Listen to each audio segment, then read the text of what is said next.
అదే RTV app వార్తల్ని క్షణాల్లో చదివే అవకాశం ఉంటుంది. ఒక న్యూస్ పేపర్, ఒక టెలివిజన్ ఛానల్ మీ చేతుల్లో ఎప్పుడూ ఉంటాయి.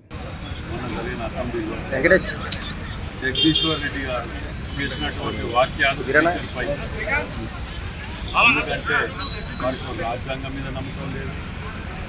వాళ్ళు ఇంకా అధికారంలో మేమే ఉన్నాం, మేము శాసించిందే ఉండాలని చెప్పి మాట్లాడటం, లేదంటే గవర్నర్ గారి ప్రసంగంలో ఏం చేసినప్పుడు మేము చెప్పుకోకపోతే మీరు చెప్పి ఇప్పుడు కూడా మీరు చెప్పింది రాస్తాను.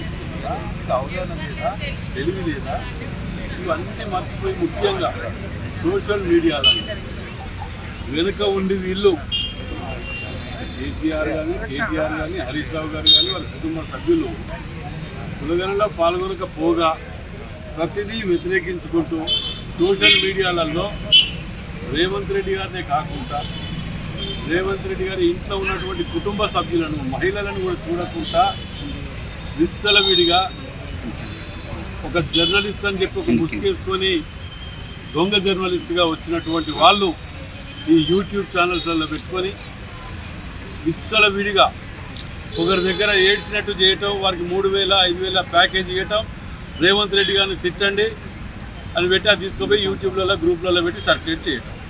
ఆ పెద్ద సుదర్శన్ రెడ్డి ఈ వరంగల్ మాజీ ఎమ్మెల్యే ఉండగా నరేందర్, వీళ్ళు అభివృద్ధి గురించి దీని గురించి మాట అవపడతలేదా? మీకు రాండి చూపిద్దాం, ఛాలెంజ్ చేస్తే దమ్ము ధైర్యం ఎందుకు లేదు మీకు?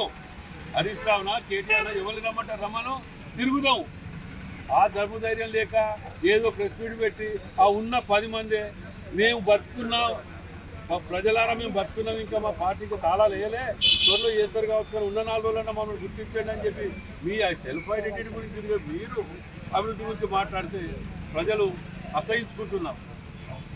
వస్తా అంటే అడ్డుకుంటామని మీరు ప్రెస్ మీట్ పెట్టి మాట్లాడుతున్నారు. బిడ్డ తోలు నిజంగా కూడా రేవంత్ రెడ్డి గారు అన్నదంటే తప్పే అనలే. మీకు అద్దు అదుపు లేకుండా పోతుంది. అడ్డుకొని చూడండి, చూస్తాం అక్కడ ఎవడైనా అన్నట్టు. మీకు అనే ధైర్యం ఎక్కడి నుంచి వచ్చింది? అసలు మీరు ఏం చేసిండ్రు కనుక మీ నాయకుడు ఏంది? ఒక్కొక్కరు వీళ్ళు ప్రెస్ మీట్ పెట్టి మాట్లాడుతూ నిన్న మొన్న చూసినా నేను లేనిది చూసి నర్సంపేట ఒకరు ఇక్కడ ఉండి మాట్లాడితే దొంగలు బయటపడతారు కదా అని చెప్పి.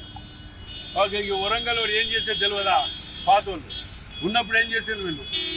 గన్పూర్ ఆయన ఏం చేసాడు? అడ్డుకుంటాడట. ఆయన మీద ఉన్న కేసులు ఏంటి, ఆయన చేసిన ఏంటి, ఆయన గోకడం గిల్లడం తప్ప వేరే పని ఉండదు ఆయనకు. ఆయన మాట్లాడుతున్నాడు, అడ్డుకుంటాడట. మీరు మొన్నటి వరకు ఇటొత్తాం అటొత్తాం పట్టుకొని కాళ్ళు పట్టుకొని తిరిగి ఇవాళ మీరు మాట్లాడుతూ అయిపోయారు. బిడ్డ మీకు చాతరైతే అభివృద్ధి చేయండి.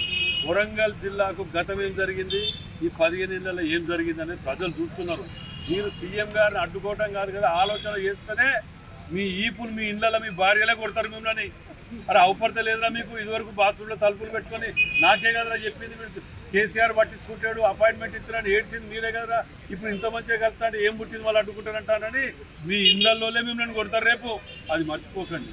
మరిన్ని వీడియోస్ కోసం ఛానల్ ని సబ్స్క్రైబ్ చేయండి. లేటెస్ట్ అప్డేట్స్ కోసం వాట్సాప్ ఛానల్ ని ఫాలో అవ్వండి. ఆ లింక్ డిస్క్రిప్షన్ లో ఉంది.